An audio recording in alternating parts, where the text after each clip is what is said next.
عليكم ورحمة الله تعالى وبركاته كسر هذا مقال كنا مانتي وحلقوا أجان كرا عقلك بني آذن يمسكح آدمها قياسته أما أنت أككنو أي كيو تستيجا وأحقاب لقو قياسي كرو هيرك عقل بنان تقفك وحنا مقال كنا مانتي كقاضي دقدونا تذكي هو عقلك بنان تاريخ عسيرية دنبي علمي عصوب أدون كمانتي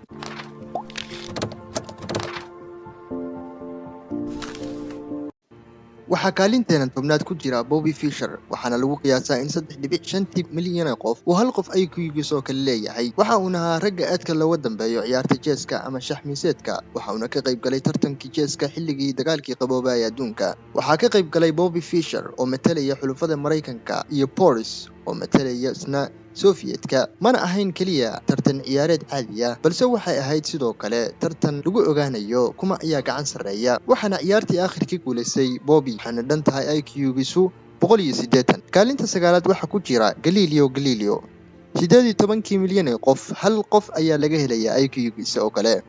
inkastoo aysan jirin xilligii uu Galileo noolaa qiyaasta cusub ee IQ-ga ama lagu ogaanayo fariidnimada ama caqliga qofka balse waxa lagu qiyaas qaatay da'dii uu bilaabay socodka xisaabta hadalka aragtidiisa wax soo saarkiisii waxa uu ahaa macallinkii cilmiga saadaasha hawada waxa uu isticmaali jiray telescope taas oo u suurtagelisay inuu arko 30 jibaar ayna u muuqato meerayaasha taas oo aakhirkiina u sahashay inuu sheego in adduunku uu wareegsan yahay taas oo aakhirkiina sabab u noqotay in la dilo sababo diimeed waxaana lagu tiriyay IQ-giisa inuu dhan yahay 185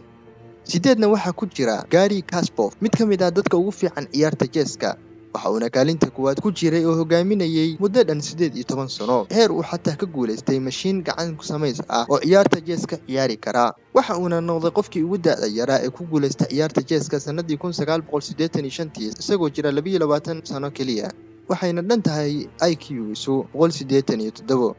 todobana waxa ku jira Isaac Newton 107 milyan qof hal qof ayaa laga helayaa IQ-giisa oo kale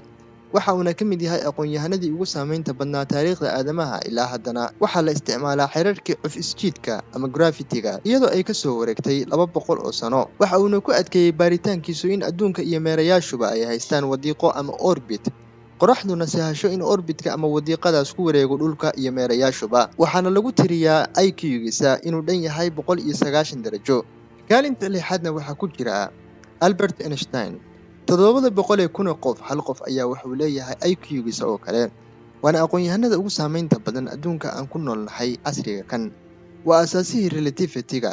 waxa uu ku soo qaxay Germany-ga maadaama uu ahaa Yahuudi xilligii Naasiyiintu ay xukunka la wareegeen waxa uu dawladda Mareykanka u dilay xilligaas fariin ah inay sameystaan hubka nuclear-ka inkastoo uu gadaal ka sheegay inuu aad uga shalaayay talaabadaas runtii maaha maskaxdiisa iyo waxqabadkiisu mid aan ku soo koobi karno muuqaalkeena balse waxa uu ahaa qorax waageedii ka soo horbaxday waxaana lagu tiriyay IQ-giisa 190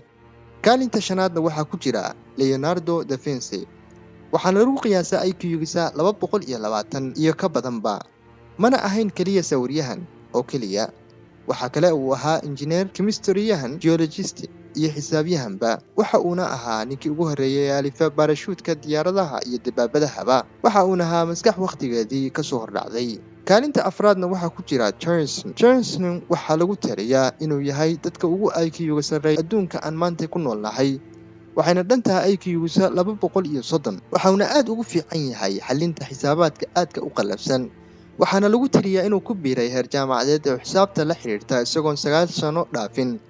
waxaana ku guuleystay abaalmarinta dahabiga ah ee xisaabaadka isagoo jira 12 sano kaliya waxa uu gaaray heer uu noqday professorka kaliya ee da'da 24 sano ku noqda macallin xisaabeed ama professor xisaabeed kaalinta saddexaadna waxa ku jira Nikola Tesla waxa lagu tiriyaa IQ-giisu inuu dhan yahay 235 waxa jirta sheeko caan ah oo mar la weydiiyay Albert Einstein waa sidee dareenkaagu marka lagu dhaho waxa tahay qofka ugu caqliga badan adduunka waxa uu ku jawaabay su'aashaas waxaad weydiistaan Tesla oo aan u fasiran karno inuu leeyahay Tesla ayaa iga caqli badan weydiiya su'aashaas waxaana ka mid ahaa culimadii wax weyn kaga qayb qaadatay dhanka korontada isagoo sahlay in X-ray-da lagu daro qaybta caafimaadka sidoo kalena keenay korontada bilaafilada gudbi kadha waxa uuna ahaa maskax waqtigeedii ka soo hormartay kaalinta labaadna waxa ku jira William James markii uu William yaraa waxaan dhihi karnaa waxa uu ahaa mucjiso adduunka dul soconaysa. Waxa uu ku biiray jaamacadda Harvard isagoo 12 sano jira, waxa uuna ku hadli jiray in ka badan 25 luqadood. Waxa uuna gaaray heer inuu xalliyo xisaabaad aan innaba caadi ahayn isagoon 8 sanaba dhaafin.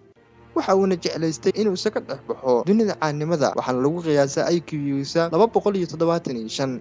kaalinta koowaadna waxaa ku jira ninka ugu caqli badan oo lagu tiriyo inuu yahay Carl Gass. Gass waxa uuna ahaa maskaxdii ugu weyneyd ee dhanka xisaabta. waxa uuna ahaa ninkii xalliyey xisaabaad ay xallin waayeen xisaabyahanno muddo 200 oo sano in ka badan,